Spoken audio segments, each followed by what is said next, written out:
Reading from Places to Know, as good as the old. We did read this little paragraph earlier, but we'll read it again. We have Mount Vernon, Williamsburg,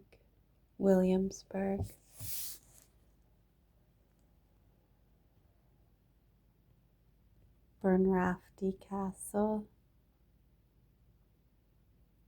Bunrafty Castle, Bunrafty.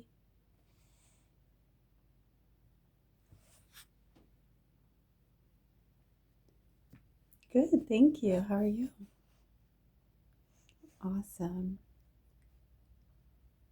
When you have a favorite toy that breaks, you fix it and make it almost as good as new. Buildings and castles and cities don't break, but sometimes they wear out and need fixing too. When we make a building or a castle or a city look the way it did when it was first built, we call it a restoration.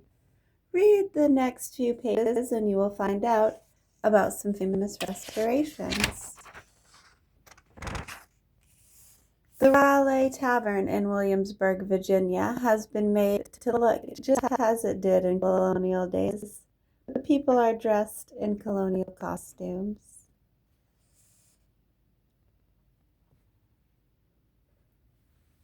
Visitors to Williamsburg, Virginia can be placed in pillories and stocks just for fun.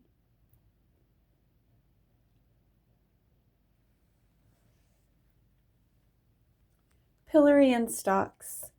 Long ago, many troublemakers in colonial America were punished in public. They were locked in wooden frameworks in the town square where everyone could see them. One of these frameworks, called a pillory, had holes for the head and hands.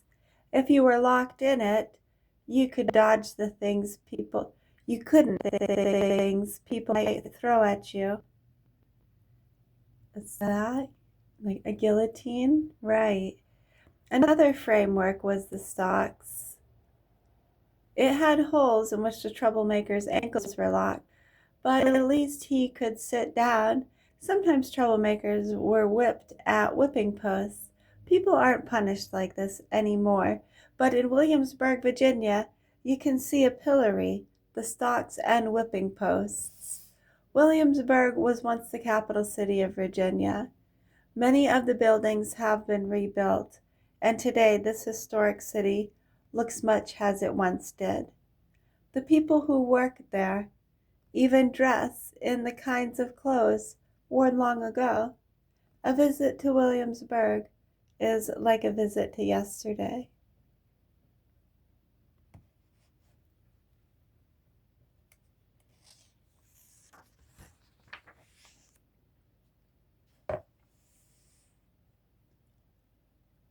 The Pantheon in Rome, Italy, was built thousands of years ago and looks like this today.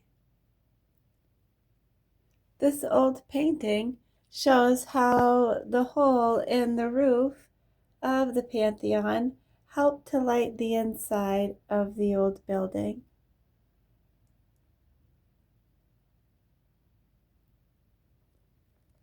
Who ever heard of building a building with a big hole in the middle of the roof? No, the hole was not a mistake. It was put there on purpose. The building with a big hole in the middle of the roof is the Pantheon in Rome, Italy.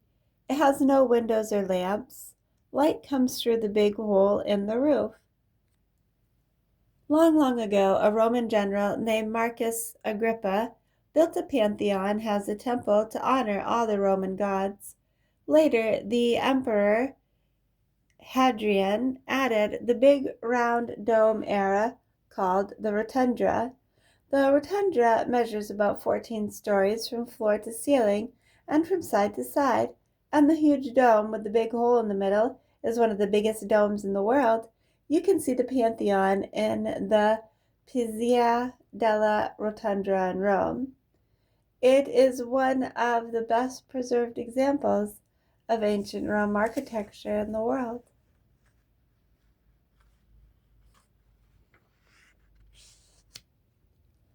What a castle really was like.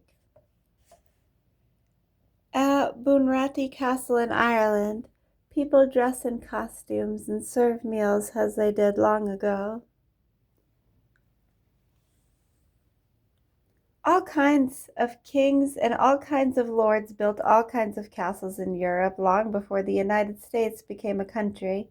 Many castles are no more, others have fallen apart and stand in ruins, but Bunratty Castle near Shannon Airport in County Clare, Ireland, has been built. It looks the way it did when it was first built. We call it a restoration.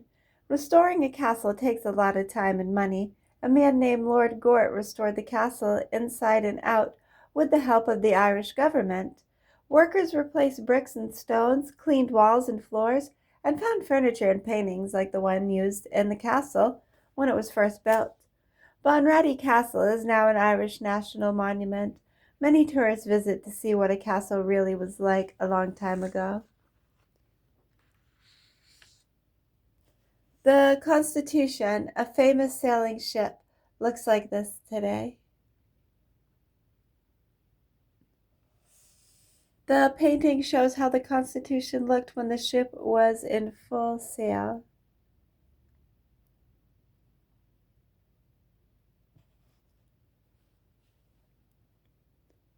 Oh, better that her shattered hulk should sink beneath the wave. Her thunder shook the mighty deep, and there should be her grave. This is part of a famous poem written by a famous American writer, Oliver Wendell Holmes. The poem is Old Ironsides and is saved from a famous ship, the Constitution, from being junked. The Constitution was a sailing ship with 3 masts. It was used by the United States Navy in the 1800s. It got its nickname Old Ironsides during a battle with an English warship during the War of 1812. Shots from British guns seemed to bounce off the sides of the Constitution as though the ship had sides made of iron. After many battles, the government decided that the ship was no longer seaworthy and wanted to destroy it. Then Oliver Wendell Holmes wrote his famous poem. The people of the United States became aroused and didn't want the ship destroyed, so the government rebuilt it and restored it. Thousands of people visit the Constitution every year in the Boston Navy Yard.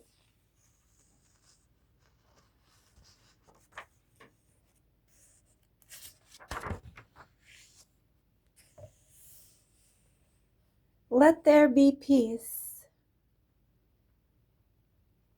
Peace Memorial Park is the only park of its kind in the world. This park is in the center of the city of Hiroshima, Japan. It marks the spot where the first atomic bomb was dropped. During World War II, Hiroshima was an important Japanese military base. On the morning of August 6, 1945, 3 American planes appeared over the city. One of them dropped a single atomic bomb that destroyed most of the city. 3 days later, a second atomic bomb was dropped on Nagasaki. On September 2nd, the war officially ended. Hiroshima is now a busy, modern city. It's been rebuilt by the courageous Japanese people, but there are reminders of the terrible tragedy of the atomic bomb. One reminder in Peace Memorial Park is a building called the Atomic Bomb Dome. The building stands on the banks of the Otter River, as it did before the atomic bomb fell, but now it stands in ruins. It was left there to remind everyone of the horrors of the atomic war. Peace Memorial Park also has a special monument that contains a stone chest with the names of those killed in the first atomic bombing.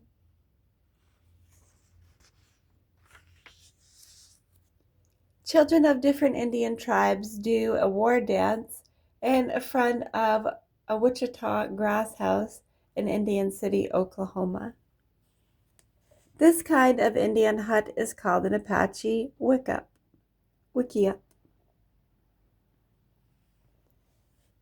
A city of wigwams. You can see Kiowa teepees, Apache wickiwups, Wichita grass houses, Comanche settlements, cattle lodges, and Pawnee Earth villages in Indian City, USA. Indian City is in the Tonkawa Hills near Anadarko in Oklahoma. The people of Anadarko built the city with the help of Indians. Everything in the city is Indian: the houses, tools, furniture, art, weapons, musical instruments, and clothing. Indian guides take you through the city and explain the customs of the different tribes. You can even see real Indian dances at Indian City, USA.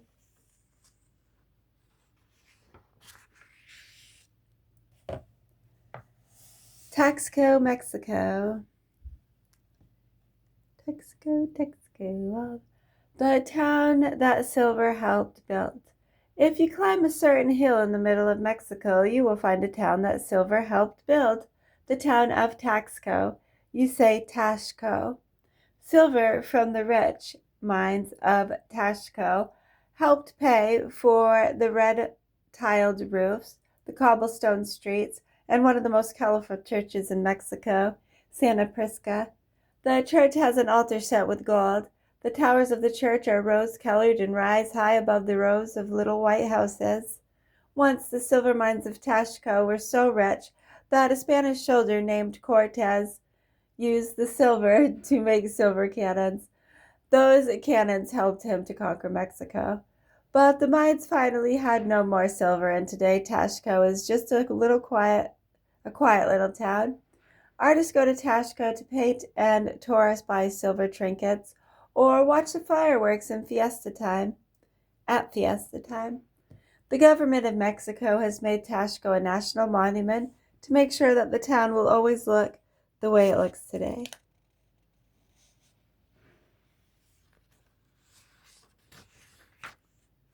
George Washington slept here.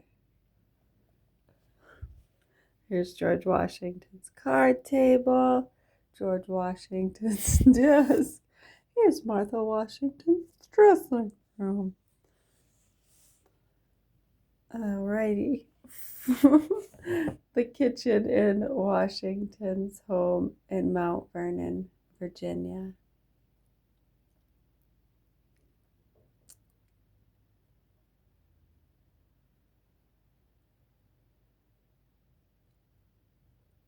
Has this all been restored?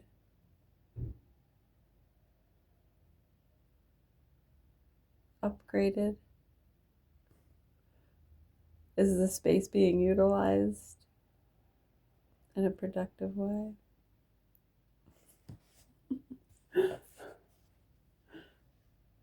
It's just funny, right? And this is where they brushed their hair and drank their tea. And this is where they caught the fish.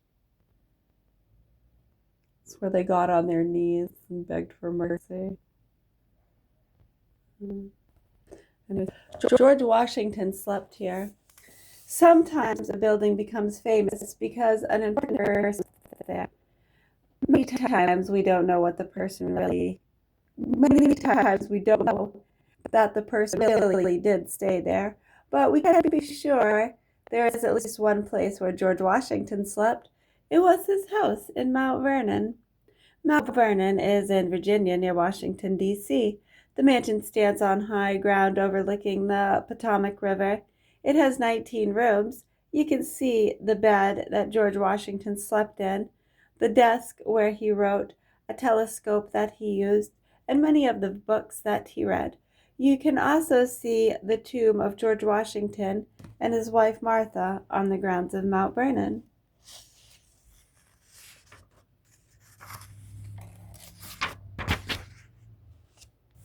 Street of Steps.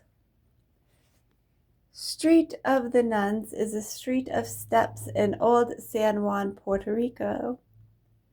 Part of the modern city of San Juan, Puerto Rico is Old San Juan. Here the government has rebuilt and restored many old buildings and streets. Now tourists and others can see what the old San Juan looked like long ago. One old street is unlike any other. It has wide steps that lead from one landing to another. It is a street for people, not cars. It was built this way so that it would be easy for people to walk up the hill. This street of steps was named for nuns who once lived in a convent there. The nuns moved away, and the convent later became a modern hotel, but the street is still called Callejon de las Monjas, Spanish for Street of the Nuns. Pulled out of a slum. Hull House, Chicago, Illinois. When Jane Addams turned Hull House in Chicago into a settlement house, it was because of a slum. She wanted a place where the poor people of the neighborhood could come for help, so she rented an old building that once had been the home of a Chicago pioneer, Charles J. Hull. Soon the lady who owned Hull House gave it to Jane Addams. As time went on, Hull House grew into many buildings, but now the only one that remains is the original building. This building has been restored as a memorial to Jane Addams and to all the good work she did to help people. The building is located on the University of Illinois campus in Chicago. And that ends that section, page 306. And next we will start Where Nature Gets in the Way.